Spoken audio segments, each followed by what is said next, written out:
Hello everyone, Miss Carrie here from Miss Carrie's Creations. Today I'm going to show you how to create a stencil with a metal die. I'm working with the August Hip Kit collection, which is an adorable mix of brightly colored patterns and prints. I will also create a few florals with the cardstock collection using the Bright Florals and Leaves die set.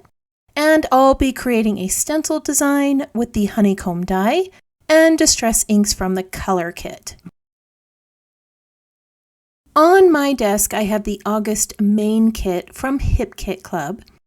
The Sunshine and Lemons collection features charming double-sided patterns and prints that perfectly match its name.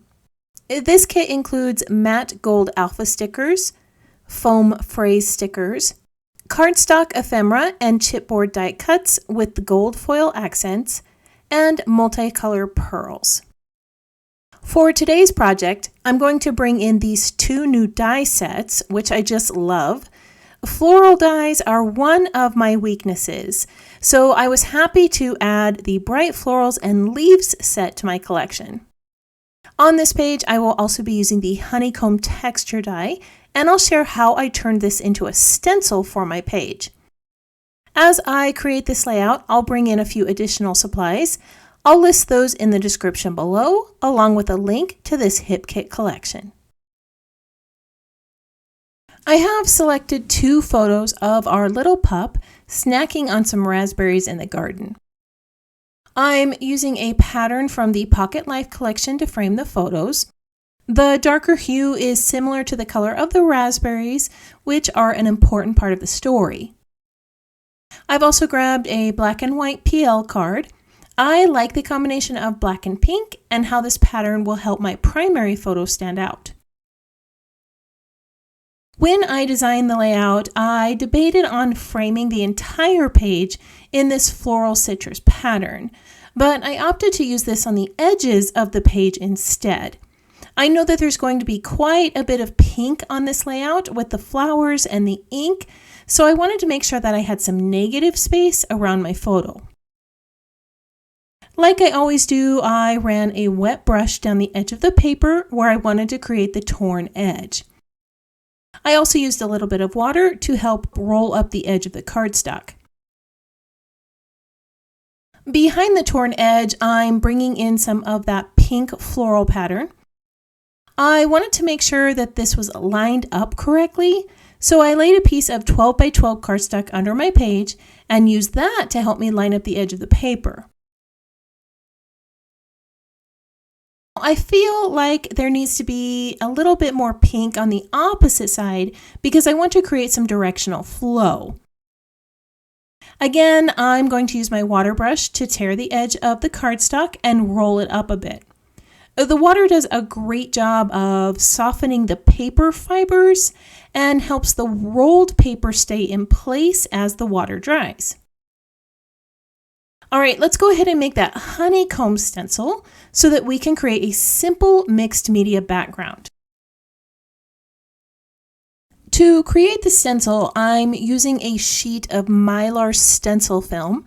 This is a thinner film that cuts well with dies and the Cricut machine. There are quite a few stencil film options out there, but this is the one I prefer. I have discovered that I need to use a metal shim when I'm cutting the stencil film.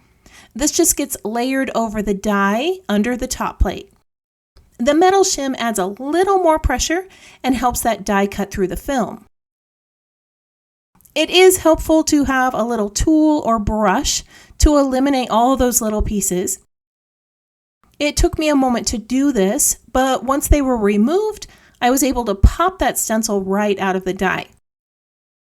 This stencil will hold up to blending, paste, and it can easily be cleaned.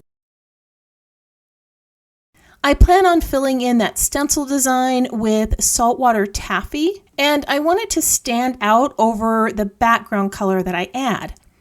The pink pattern paper has an orange-yellow flower, so I'm going to mix the saltwater taffy ink with the lemonade ink to create a similar hue.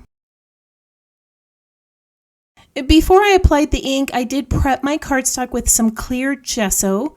Gesso creates a barrier that the color can float on instead of soaking into the paper. I'm just going to create some drips of color with my paintbrush. I did mark where the photos were going to sit so that I had an idea of the area where I wanted to add color. To be honest, I'm not a huge mixed media creator, so simple washes of color and stencil designs are within my comfort zone. I am trying to explore more ways to add mixed media to my layouts, but I really do struggle with the unpredictability of it. If you have any tips, I would love for you to post those. Now that my water washed color has dried, I'm going to add the honeycomb design over the top. Now the stencil doesn't have a frame to secure it, so I'm having to hold it in place while I add the color. My honeycomb pattern is going to be random, so I really don't mind this at all.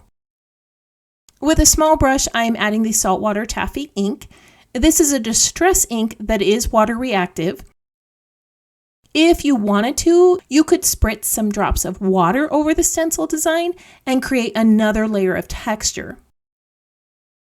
While I finish adding the rest of the stenciling, I would love it if you tap that subscribe button and let me know that you're new here. If you're already a subscriber, let me know that you enjoyed today's video by tapping the thumbs up icon or leaving me a comment below.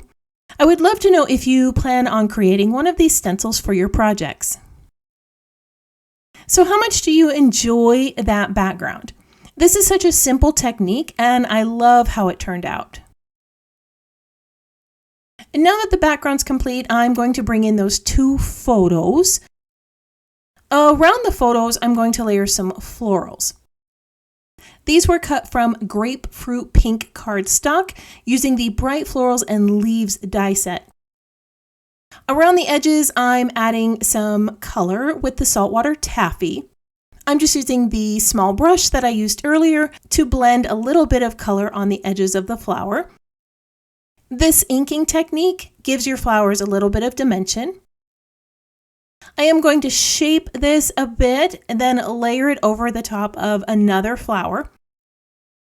I am using foam dots in between the layers because I want to bring some dimension to my page. In the center, I'm adding this lovely little white piece. That die set includes quite a few floral sizes and layers that you can use to create different types of flowers. Today I'm keeping mine simple, so I've decided on 4 larger florals and a few sets of small ones.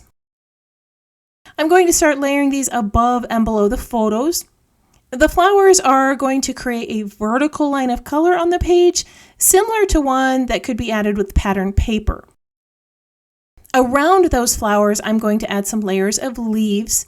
I cut these from sky blue and lime zest green cardstock using the leaf dies that came in the set. I like how the larger leaves have a lovely little etched line in the center. When I select colors for a page, I try to use ones that emphasize the photos and help tell the story. There's quite a bit of pink being added to this page, which is designed to represent the garden our little pup explores every morning. The bits of green help bring focus back to the raspberries in the photo. That summer, our pup discovered how tasty raspberries are. She's never eaten anything in the garden except for the occasional cucumber. I noticed that she was sniffing them and licking them, so I gave her permission to snack on them. After one bite, she was hooked and wanted to snack on them every time we went outside. Now, I enjoy the mix of black and pink.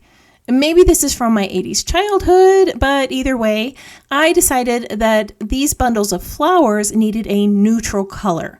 So I brought in these black clear stickers from the embellishment kit.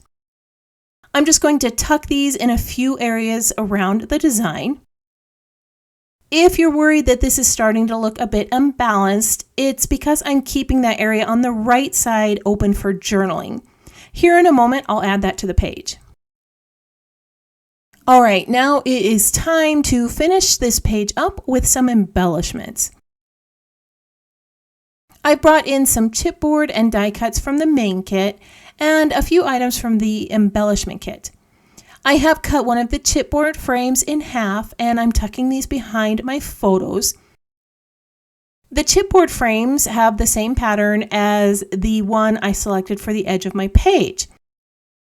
Adding a pattern that is similar to the frame around my page is going to help draw the eye to that space. This page needs something that isn't pink, so I'm going to bring in some of the muted gold accents. On the left, I have this little tab that says "So Good." Behind it, I'm tucking a blue circle because the journal card I selected has a blue frame and some of the muted gold. At the top of the journal card, I'm adding another phrase that says, "This is happiness." To bring more of the muted gold to the page, I'm adhering 3 little chipboard hearts at the top. These are just being layered randomly near the florals. Now I've created a nice visual triangle of muted gold, but I do need to add one more soft blue accent. I discovered this lovely little butterfly with gold dots on the wings, and this matches everything perfectly.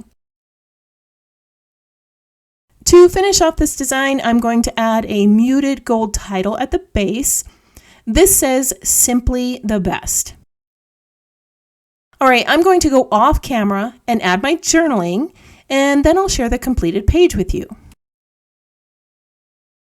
Here is the sweet little layout of our pup enjoying raspberries. I typed up my journaling and printed it onto the card. If you would like a tutorial of how to do this, I have one on my YouTube channel that you can view. To bring in some more gold and yellow, I added another heart near the base of the page and added some of those lovely pearls. These finish off the page beautifully. Today, I shared a simple way that you can make a mixed media background with a stencil that was created with a metal die. Most of the items I used today are from the August main kit from Hip Kit Club, but I could not resist those sweet little floral dies and the honeycomb design. If you choose to become a member of the Hip Kit Club, you will save 15% on coordinating items, which can ship free with your monthly kit. So if you're wanting to grab yourself any of the additional items like the dies, embellishments, or Distress Oxide inks, it's worth becoming a member. If you'd like to learn more, I have added details in the description below. I want to thank you for joining me for another scrapbooking project. If you would like to see more of my creations, you can visit my channel or follow Miss Carrie's Creations online. If you have any questions about this project or the supplies listed below, feel free to leave me a comment. I hope that you have a wonderful week, and I can't wait to see what you create.